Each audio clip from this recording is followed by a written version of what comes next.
ইসলাম ধ্বংস করতে জামায়াতি যথেষ্ট, ক্ষমতায় এলে জামায়াত তাদের আকীদা চাপিয়ে দিতে পারে, এ নিয়েও আপনারা বিভিন্ন সময় আশঙ্কা প্রকাশ করেছেন। আমি দেখেই বলছি যে আপনি বলছেন, কোট করছি, তিন জিনিসের নাম, তিন জিনিস অর্থাৎ শিবির, বেয়াদব, তিন জিনিসের নাম শিবির, বেয়াদব, বেআমল এবং উচ্ছৃঙ্খল। এই তিন জিনিসের সমন্বয়ে শিবির হয়। এখন সমঝোতার স্বার্থে আপনারা এই ধরনের পুরনো বক্তব্যগুলিকে প্রত্যাহার করে নেবেন? আসলে জামায়াতে ইসলামের সাথে আপনাদের রাজনীতিটা কোন সুতায় গাঁথা হচ্ছে? যারা মুফতি সৈয়দ ফজলুল করিম। আলহামদুলিল্লাহ, ধন্যবাদ, শুকরিয়া জ্ঞাপন করছি। প্রথমত আমাকে কেউ বর্জন করার জন্য বলে নেই যে আপনি এটা বর্জন করেন। আমার মেসেজ এরকম আমার কাছে আসে না। তারপরে যে প্রশ্ন করেছেন যে আমাদের বক্তব্য জামাতের ব্যাপারে, সেই ব্যাপারে এখন আমরা যে অবস্থানে আছি না প্রত্যাখ্যান করছি, রোজাত করছি। দেখেন, জামাতও আমাদের ব্যাপারে অনেক বক্তব্য দিয়েছে। তাহলে দেওবন্দের ব্যাপারে, আহলে সুন্নাত ওয়াল জামাতের ব্যাপারে জামাতের অনেক বক্তব্য আছে। তাসাউফের ব্যাপারে জামাতের বক্তব্য আছে। জামাত সেই বক্তব্য থেকে এক তীর পরিমাণ পিছপা হয়নি। আর আমরাও বিগত দিনে যে বক্তব্য দিয়েছি এবং আমাদের মুরব্বীরা যে বক্তব্য দিয়েছেন, তার থেকে আমরা এক চুল পরিমাণ এখন পর্যন্ত আপনার সাথে কথা বলা পর্যন্ত পিছপা হইনি। প্রত্যেকের অবস্থানে আছে। এখন প্রশ্ন করতে পারেন এই অবস্থানে থেকে আপনারা তাদের সাথে বক্তব্য কিভাবে দিচ্ছেন, একই স্টেজে আসছেন কিভাবে, প্রশ্ন এখানে। আমি এটার উদাহরণ দিতে চাই। যেমন আমেরিকা ইরানের ব্যাপারে যে সিদ্ধান্ত নিয়েছে, সেই সিদ্ধান্ত থেকে আমেরিকা কোনো অবস্থায় পিছপা হয়নি। আবার ইরান আমেরিকার ব্যাপারে যে বড় শয়তান বলেছে, সেখান থেকেও কিন্তু ইরান কোনো অবস্থাতেই রোজাত করেনি, তার বক্তব্যকে প্রত্যাহার করেনি। কিন্তু তারপর কোন এক কারণে কিন্তু তাদের মধ্যে একটা সমঝোতা হয়েছে, যুদ্ধ বিরতি চুক্তি হয়েছে। ঠিক আমরাও মনে করি প্রত্যেকের অবস্থানে থেকে কোন এক বিষয়ের উপরে আমরা ঐক্যমত হতে পারি। ওকে, ধরে নেন আমরা 28 তারিখে যে সম্মেলন করেছি, সেখানে হিন্দু আসছে, বৌদ্ধ আসছে, খ্রিস্টান আসছে। তার মানে এই নয় যে খ্রিস্টান, বৌদ্ধ, হিন্দুরা তাদের আদর্শ বিসর্জন দিয়ে ইসলাম কবুল করে আমাদের মাঝে আসছে। ব্যাপারটা এরকম না। বরং যিনি বিষয়ের উপরে ঐক্যমত, সেই বিষয়ের উপরে তারা ঐক্যমত পোষণ করার জন্য এসেছে। ওকে, ঠিক আমরাও মনে করি জামাত আমাদের ব্যাপারে যে আকীদা বা বিশ্বাস রাখে, যে বক্তব্য তাদের আছে, আমরাও জামাতের ব্যাপারে যে বক্তব্য দিয়েছে এবং যে আকীদা বিশ্বাস রাখি, সে প্রত্যেকের অবস্থানে আছে। ওকে, বাকি আগামী বাংলাদেশকে গড়ার জন্য, এই জাতিকে বাঁচাবার জন্য, ইসলাম দেশ মানবতা রক্ষার জন্য আমরা শুধু জামাত না, আমাদের ঘোষণা ছিল ইসলাম দেশ মানবতা। এই মূল তিন ভিত্তিতে যদি বামপন্থীরাও কেউ জোট করে, অ্যালায়েন্স করে, নির্বাচনের সমঝোতা করে, আমরা তাদের সাথে করতে রাখি। ওকে, এটি পরিষ্কার। অর্থাৎ মানে আপনি খুব চমৎকার করে বলেছেন যে অর্থাৎ আমেরিকা এবং ইরান যেরকম মত ভিন্নতা থাকা সত্ত্বেও তাদের মধ্যেকার আলাপ আলোচনা এবং সমঝোতা চলছে, সেমনি ভাবে ইসলামী আন্দোলন এবং জামাতে ইসলামী আলোচনায় বসছে বা তাদের পরবর্তী রাজনৈতিক কার্যক্রম এগিয়ে নিচ্ছে। কিন্তু আপনাদের ডিফারেন্সটা ঠিকই আছে, এর থেকে এক চুলো আপনারা সরে আসেন নাই। তারাও মনে নেই, আমারও। ওকে, এখন নিশ্চয়ই দর্শকরা বিবেচনা করবেন। আমরা পরবর্তী প্রসঙ্গে যাই। আমরা যখন অন্য দলের রাজনীতিবিদদের, বিশেষ করে সর্বশেষ আমরা যাদের সাথেই কথা বলেছি, অর্থাৎ এনসিপি বা তাদের সমন্বয়কদের নেতাদের আইন ব্যয় নিয়ে যখন আমরা প্রশ্ন করি, তখন অনেকেই বলেন যে অন্য রাজনৈতিক নেতাদের বা রাজনৈতিক দলগুলিকে আমরা একই প্রশ্ন করি কিনা। তাই আমরা আপনাদেরও এই প্রশ্ন করতে চাই। সবশেষ এই শনিবার আপনারা রাজধানী ঢাকার সোহরাওয়ার্দী উদ্যানে যে বিশাল সমাবেশ করলেন, এ ধরনের আয়োজনের খরচ কিভাবে সংগৃহীত হয়? আপনি বা আপনারা কি নিজেদের ফুল টাইম রাজনীতিবিদ হিসাবে পরিচয় দেন, নাকি আপনারা পেশা হিসাবে কি উল্লেখ করেন? অর্থাৎ আপনাদের আয় রোজগারটা আসলে কিভাবে হয়, জনাব মুফতি ফজল? যেমন ধরেন আমরা একজন দিনদার, আমি একজন মুসলমান, জি, আমার মূল পরিচয় আমি একজন মুসলমান। জি, মুসলমানের কাজ হলো দাওয়াত। কাদের মাঝে দাওয়াত দেবো? ফিজাতিন নাস, গোটা মানবের কাছে দাওয়াত দেওয়া আমাদের দায়িত্ব। এক কথা, যেহেতু আমি মুসলমান, ইসলাম পালন করা আমার দায়িত্ব। ইসলামের মধ্যে যাহা কিছু আছে সবকিছু আমি পালন করবো।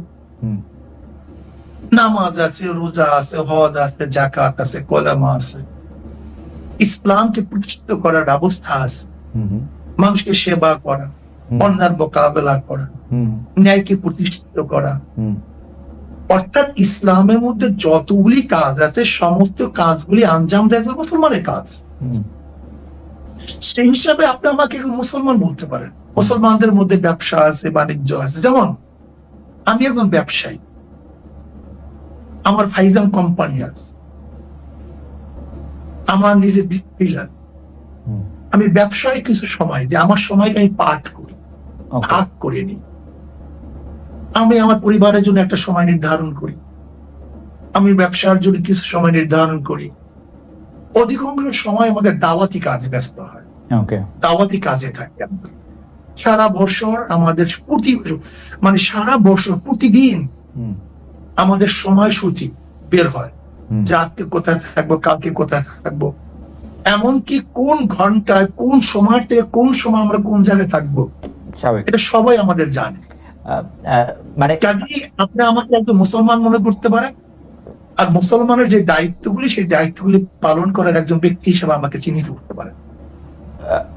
রাজনৈতিক যে দল আপনি প্রতিষ্ঠা মানে আপনারা প্রতিষ্ঠা করেছেন, সেই দল থেকে, সেই দল কি কারো কাছ থেকে চাঁদা নেয়, বা সেই দলের নেওয়া চাঁদা থেকে কি আপনারা কোনো ভাগ পান, বা আপনি কোনো টাকা নেন সেখান থেকে, বা আপনারা কোনো টাকা নেন? এটা একটা মারাত্মক প্রশ্ন। দেখেন, আমরা দেই না। আচ্ছা, যেমন এই বছর এই যে সম্মেলন হয়ে গেছে, আমার 1 লক্ষ টাকা দিতে হয়েছে, আমাদের আমিরও 1 লক্ষ টাকা দিতে হয়েছে। নিজের পয়সায় গেছি, নিজের পয়সা আসছে। কিন্তু সম্মেলনে তো অনেকে বলে থাকেন খরচ হয়েছে 50 লক্ষ টাকার মতো। না, 50 লক্ষ, কয়েক কোটি টাকা খরচ হয়েছে, 50 লক্ষ টাকা হবে। আচ্ছা, তো বাকি টাকা? কয়েক কোটি টাকা খরচ হয়েছে। বাকি টাকা সব নিজেরা, প্রত্যেকে আপনারাও যেমন 1 লাখ টাকা করে দিয়েছেন, তেমন যারা এসছেন তারাও টাকা দিয়েছেন, তাই তো? প্রত্যেকে টাকা দিয়ে এসছে, আবার নিজেরটা খেয়েছে, নিজের পয়সা চলে গেছে। আচ্ছা, এই চাঁদা এবং ইয়ানত, জি, তা আচ্ছা আপনি বলেন তো, মসজিদে যখন আমরা নামাজে যাই, জি, আমাদের সামনে কি আসে? বাক্স নিয়ে আসে, রাইট। এই ব্যাপারে আজ পর্যন্ত কাউকে সমালোচনা করে শুনছেন? করেছে কেউ সমালোচনা, মানে হয়তো মানে অন্যভাবে আর কি। জি, গির্জায় টাকা দেয় না, চেরুতিতে টাকা দেয় না, দেয়, জি। এই গোটা দুনিয়ার চ্যারিটি চলে কিভাবে? তাই চলে না আমাদের প্রশ্ন। কিন্তু কারণ বাংলাদেশে কেউ কিন্তু এই ব্যাপার শোনেন, আপনি যদি আমার থেকে 10 টাকা দেন, আপনি যদি আমাকে 10 টাকা হাদিয়া দেন, এমনি দেন, আর যদি 10 টাকা আপনার থেকে জোর করে নেই, এই 2 টাকার মধ্যে পার্থক্য আছে। অবশ্যই পার্থক্য আছে। না, পার্থক্য কি এখানে? না দাদা হুজুর, আপনি আমার অজ্ঞতা ক্ষমা করবেন, আমি জোর করা দূরে থাক, কারণ কারণ কারণ যা চাই আপনি সব বলবেন, দাদা দাদা দাদা দাদা জোর করার দূরে থাক, আমি এরকম বহু লোককে জানি যারা পীর সাহেব চরমনাইকে টাকা দেওয়ার জন্য কিভাবে টাকা দিবেন, কোন ভাবে আপনাদের একটু দেখা পাবেন তার জন্য তারা এক ধরনের মানে অনেক মানে আমি কি বলবো, পাগল শব্দটা আমি বলতে চাই না, অনেক অস্থিরতার মধ্যে তারা থাকেন। সুতরাং আপনারা জোর করে নিবেন সেটা আমি বলি নাই।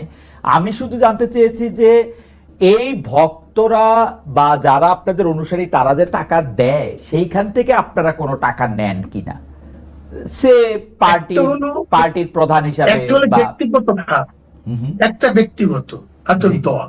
জি, যদি কেউ ব্যক্তিগত হাদিয়া দেয় সেটা আমরা গ্রহণ করি।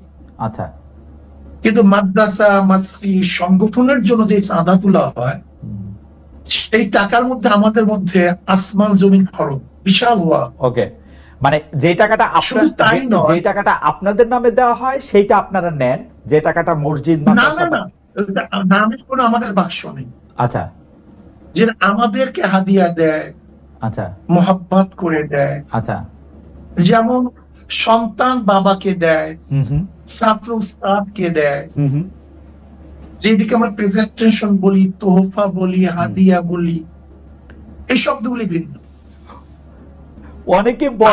অনেকে বলেন যে না, আমি এটা পরিষ্কার হচ্ছে, অনেকে বলেন যে আপনাদেরকে যে হাদিয়া দেওয়া হয় সেটার কোনো গুণাগুনতি নাই, সেটাকে একটা বিপুল পরিমাণ টাকা, মানে লাইক আপনারা কি টাকাটা কখনো ডিক্লেয়ার করেন, এই টাকাটা কি ট্যাক্সেবল, মানে আপনারা ঘোষণা করেন কখন আপনাদের আয় হিসাবে? না, আমাদের আয় হিসাবে তো আমাদের ঘোষণা করার কিছু নাই। আচ্ছা, আমাদের আয় ঘোষণা করার তো ব্যাপার না।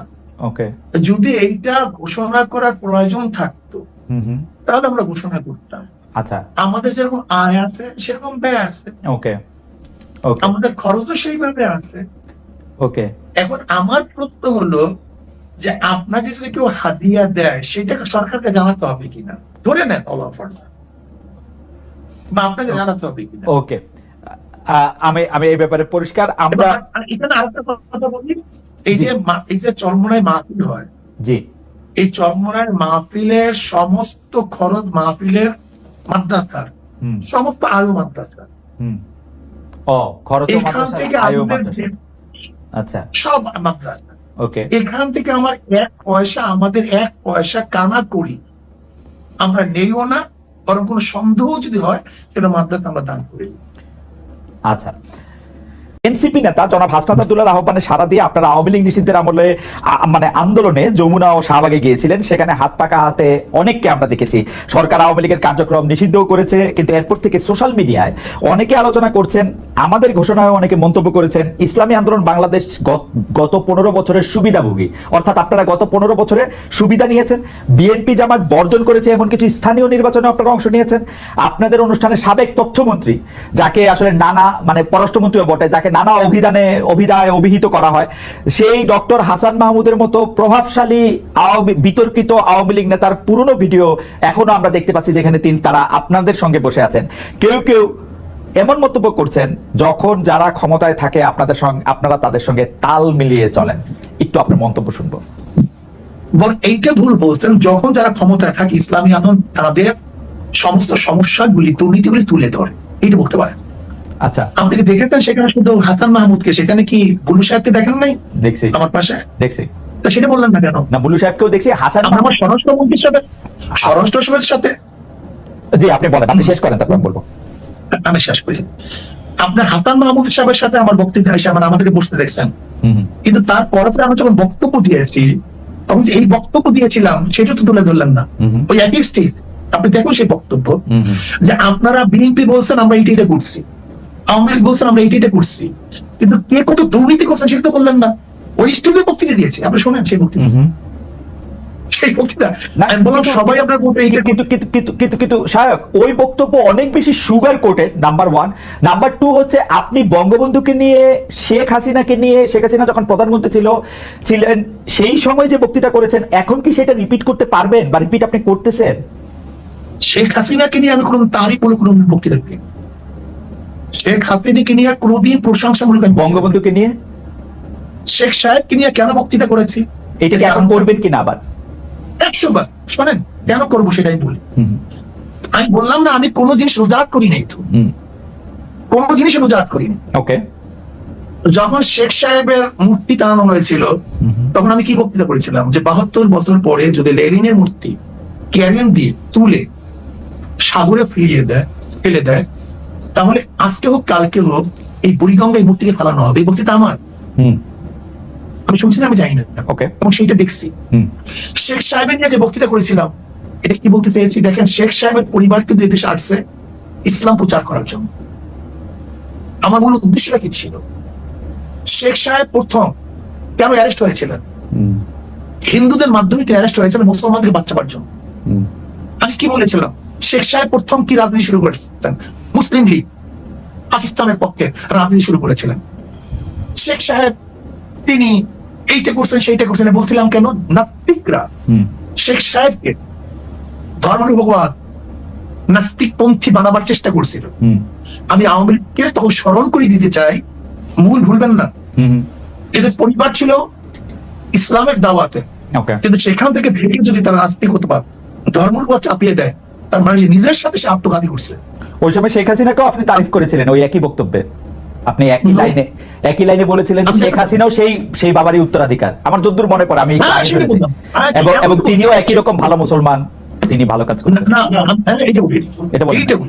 আমি বলছি সেই পরিবারে, ওকে, আমি তার পরিবারকে ইঙ্গিত করে তাকে সজাগ করতে চেয়েছি যে আপনার বাবা দাদি থেকে মুসলমান, তারা পীর ছিলেন, তারা দাওয়াত দিয়েছেন, আপনি ইসলামের খেলাফ, ইসলামের বিরোধী কোনো কাজ করতে পারেন না।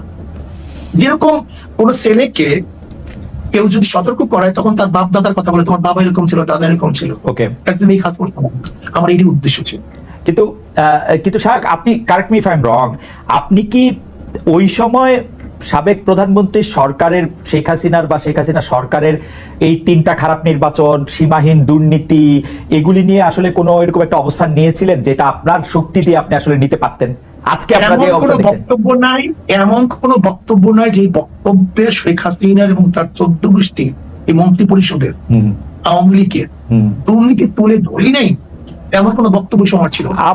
আমার একটা রিডিং হইলো আপনারা সেই সময় প্রধান শত্রু হিসেবে গণ্য করতেন হচ্ছে জামায়াতে ইসলামীকে, তারপরে আওয়ামী লীগের মন্ত্রীদের কিছু দুর্নীতির কথা আপনি বলতেন, কিন্তু বাংলাদেশের যে মানুষের উন্নয়ন, বাংলাদেশের মানুষের সুবিধা, সেগুলির কথাও বলতেন। তার ফলে সরকার, মানে সেই সময়কার সরকার একরকম খুশি হতো পীর সাহেব চরমনায়ের উপর বা শাহেকে চরমনায়ের উপর, যে তারা আসলে আমাদের পক্ষেই থাকছেন। মানে আমার রিডিং আর কি ওই সময়কার ব্যাপারে। সেই রিডিংটা কেন আপনার মধ্যে অনুভূতি কেন হয়েছিল? কারণ আপনারা জামায়াতের খুব সমালোচনা করছেন, তারপরে হচ্ছে সরকার প্রধানের সমালোচনা আপনারা সরাসরি করতেছেন না, 2-1 মন্ত্রী বা 2-1টা ঘটনার কথা বলে বলতেছেন। আমার মনে হয় আপনার কাছে এটা দৃষ্টিগোচর হয়নি। আমার মনে হয় ঠিক আছে, আমি আবার চেক করবো না, একটা বক্তব্য। জি, আমি পল্টনে আপনার সারোয়ার দিতে বলেছিলাম যে শেখ হাসিনা, আপনি শুনি না সে বক্তব্য? জি, আমি শুধু একটা এরকম 50টা বক্তব্য দিতে পারবো। জি, শেখ হাসিনা আপনাকে ভারত বাঁচাতে পারবে না, আপনাকে বাঁচাতে পারবে না, আপনাকে পুলিশ মিলিটারি আপনাকে বাঁচাতে পারবে না, আপনাকে ভারতে অবশ্যই ভাবতে হবে। সে বক্তৃতা শুনিয়ে না, অনেক আগের বক্তৃতা। আচ্ছা, ঠিক আছে, আপনি যদি বলে থাকেন সেটা আপনার, মানে শেখ হাসিনার দুর্নীতি বা শেখ হাসিনা এইরকম খারাপ 3টা নির্বাচন দিয়েছে, এটা যদি আপনি বলে থাকেন সেটা ঠিক আছে। আমার দর্শকরাও নিশ্চয়ই শুনেছেন, শুনবেন, আমিও শুনেছি। সরকারের প্রতি আপনার সমালোচনা ছিল, কিন্তু সেইটা ছিল হচ্ছে 2 বা 3 নাম্বারে সরকারের প্রধানের প্রতি আপনি মাননীয় সাহেব, সরকার প্রধানের প্রতি ইউ আর সফট, সরকার প্রধানের প্রতি। না, ভুল, এটা ভুল, এই মেসেজ আপনার কাছে সম্পূর্ণ ভুল। আচ্ছা, ঠিক আছে, ভুল। আচ্ছা, আমি পরবর্তী প্রশ্ন আসি। সরকার প্রধানের ব্যাপারে আমি যে মন্তব্য করেছি এরকম বক্তব্য আজ পর্যন্ত কেউ দেয়নি। আচ্ছা।